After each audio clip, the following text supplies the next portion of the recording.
Oh, there you are. Well, we have a number of things to look at today. And so this is my Schrade, just like the one that I got Lowe's.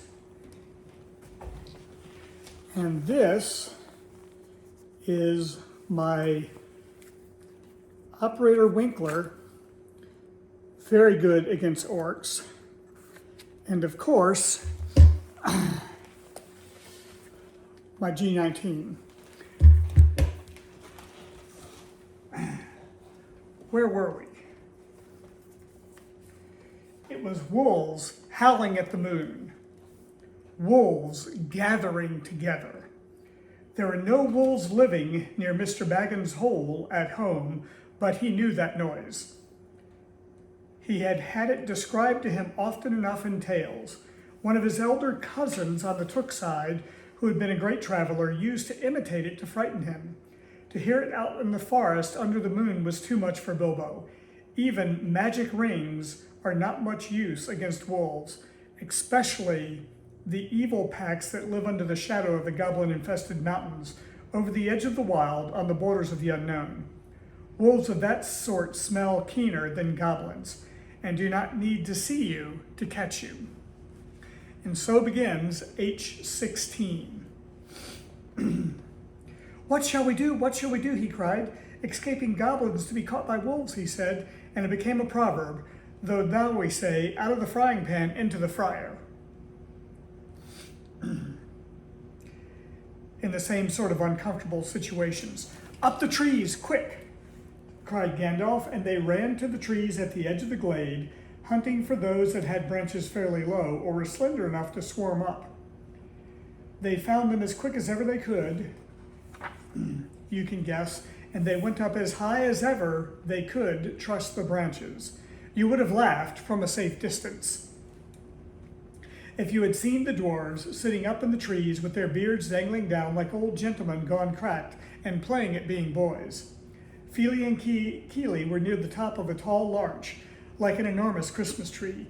Dori, Nori, Ori, Owen, and Glóin were more comfortable in a huge pine with regular branches sticking out at intervals like the spokes of a wheel. Bifur, Bofur, Bombur, and Thorin were in another. Dwalin and Balin had swarmed up a tall, slender fir with few branches and were trying to find a place to sit in the greenery of the topmost boughs. And Gandalf, who was a good deal taller than the others, had found a tree into which they could not climb, a large pine standing at the very edge of the glade. He was quite hidden in its boughs, but you could see his eyes gleaming in the moon as he peeped out.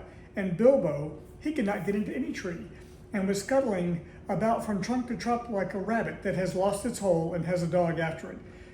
"You have left the burglar behind again," said Nori to Dori, looking down.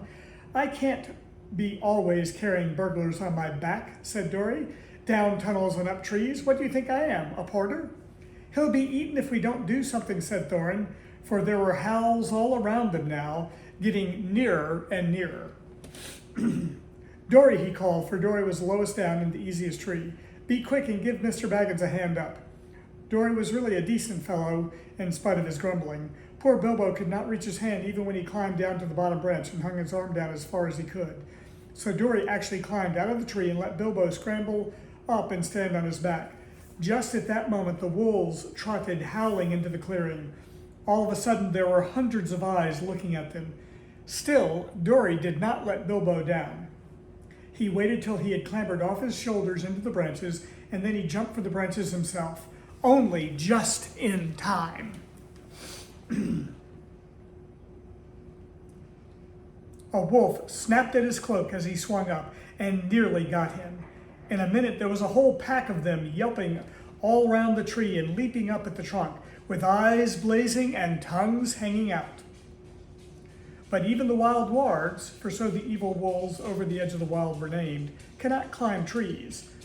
For a time, they were safe. Luckily, it was warm and not windy. Trees are not very comfortable to sit in for long at any time, but in the cold and the wind, with wolves all around waiting below, they can be perfectly miserable places. This glade in the ring of trees was evidently a meeting place of the wolves. More and more kept coming in. They left guards at the foot of the tree in which Dory and Bilbo were, and then went snuffling about till they had smelt out every tree that had anyone in it. These they guarded too, while all the rest, hundreds and hundreds it seemed, went and sat in a great wide circle in the glade, and spoke in the middle of the circle was a great grey wolf. He spoke to them in the dreadful language of the wargs. Gandalf understood it. Bilbo did not, but it sounded terrible to him, as if all their talk was about cruel and wicked things, as it was. Every now and then all the wargs in the circle would answer their grey chief all together, and their dreadful clamor was almost made the hobbit fall out of his pine tree. I will tell you what Gandalf heard, though Bilbo did not understand it. The wargs and the goblins often helped one another in wicked deeds. Goblins do not usually venture very far from their mountains, unless they are driven out and are looking for new homes, or are marching to war, which I am glad to say has not happened for a long while. But in those days, sometimes they used to go on raids, especially to get food or slaves to work for them. They often got the wargs to help and shared the plunder with them.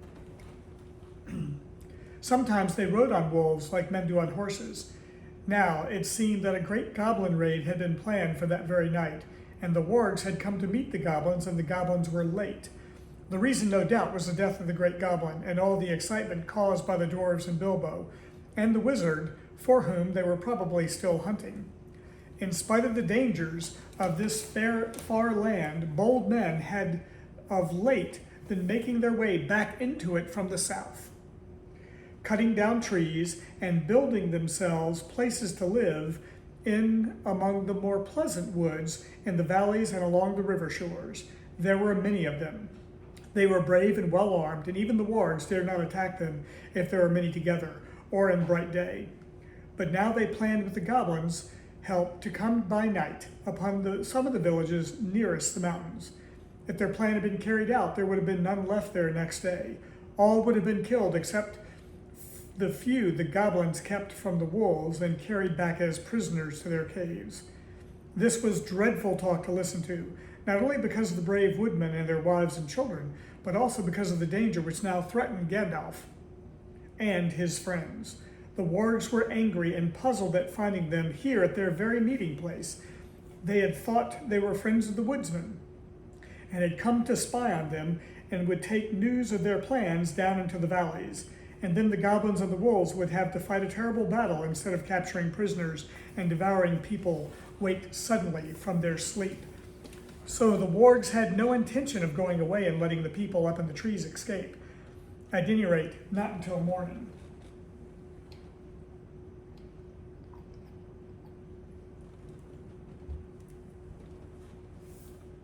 And long before that, they said, goblin soldiers would be coming down from the mountains, and goblins can climb trees or cut them down.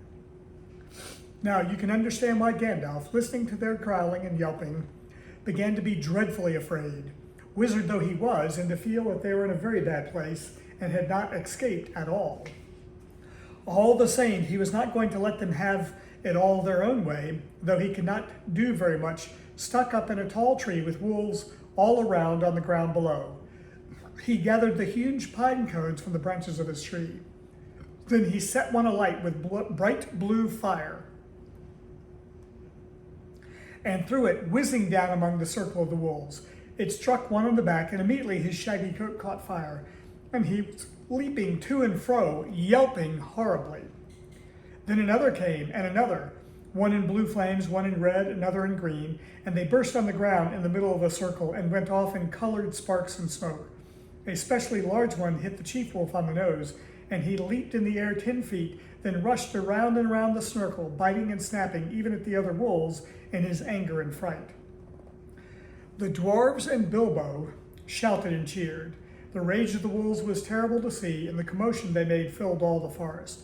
Wolves are afraid of fire at all times, and this was a most horrible and uncanny fire. If a spark got in their coats, it stuck and burned into them, and unless they rolled over quick, they were soon all in flames. Very soon, all about the glade, wolves were rolling over and over to put out the sparks on their backs, while those that were burning were running around howling and setting others alight, till their own friends chased them away, and they fled off down the slopes, crying and yammering and looking for water. "What is all this uproar in the forest tonight?" said the Lord of the Eagles. He was sitting, black in the moonlight, on the top of a lonely pinnacle of rock at the eastern edge of the mountains. "I hear wolves' voices. Are the goblins at mischief in the woods?" He swept up into the air, and immediately 2 of his guards from the rocks at either hand leaped up to follow him. They circled up in the sky and looked down upon the ring of wargs in a very teeny spot far below. But the eagles have keen eyes and can see small things at great distance. The Lord of the Eagles of the Misty Mountains had eyes that could look into the sun unblinking and could see a rabbit moving on the ground a mile below, even in the moonlight. So though he could not see the people in the trees, he could make out the commotion among the wolves and see the teeny flashes of fire and hear the howling and yelping coming up faint and from far beneath him. Also, he could see the glint in the moon on goblin spears and helmets as long lines of the wicked folk crept down the hillsides from their gate and wound into the wood. Eagles are not kindly birds. Some are cowardly and cruel, but the ancient race of the northern mountains were the greatest of all birds. They were proud and strong and noble-hearted. They did not love goblins or fear them. When they took any notice of them all, which was seldom, for they did not eat such creatures, they swooped on them and drove them shrieking back into their caves, and stopped whatever wickedness they were doing. The goblins hated the eagles and feared them, but could not reach their lofty seats or drive them from the mountains. Tonight the Lord of the Eagle was filled with curiosity to know what was afoot. So he summoned many other eagles to him, and they flew away from the mountains, slowly circling ever round and round. They came down, down towards the ring of wolves and the meeting place of the goblins. A very good thing, too. Dreadful things had been going on down there. The wolves that had caught fire and fled into the forest set it alight in several places. It was high summer, and on this eastern side of the mountains there had been little rain for some time. Yellowing bracken, fallen branches, deep-piled pine needles, and here and there dead trees were soon in flames. All round the clearing of the wargs fire was leaping, but the wolf guards did not leave the trees. Maddened and angry, they were leaping and howling round the trunks, and cursing the dwarves in their horrible language, with their tongues hanging out and their eyes shining as red and fierce as the flames.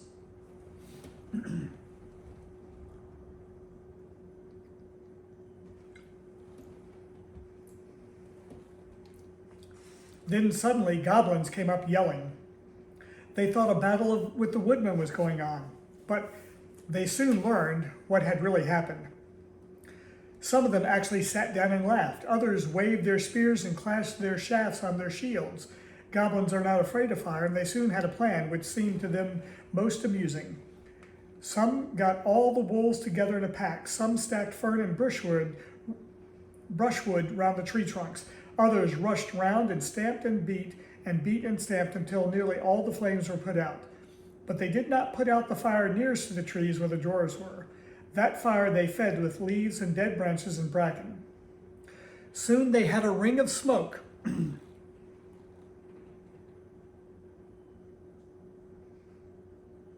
and flame all round the dwarves, a ring which they kept from spreading outwards, but it closed slowly in, till the running fire was licking the fuel piled under the trees. Smoke was in Bilbo's eyes, and he could feel the heat of the flames, and through the reek he could see the goblins dancing round and round in a circle like people round a midsummer bonfire. Outside the ring of dwarves, dancing warriors with spears and axes stood the wolves at a respectful distance, watching and waiting. He could hear the goblins begin a horrible song. 15 birds in 5 fir trees. Their feathers were fanned in a fiery breeze. But funny little birds, they had no wings. Oh, what shall we do with the funny little things? Roast them alive or stew them in a pot? Fry them, boil them, eat them hot. Then they stopped and shouted out, "Fly away, little birds, fly away if you can. Come down, little birds, or you will be roasted in your nest. Sing, sing, little birds, why don't you sing?" "Go away, little boys," shouted Gandalf in answer. "It isn't bird nesting time. Also, naughty little boys that play with fire get punished. And he said this to make them angry and to show them he was not frightened of them, though of course he was, wizard though he was. But they took no notice, and they kept on singing. So that is the end of H16, and we shall finish the song and find out just how they escape. I love those pictures of you guys with your knives. Mwah.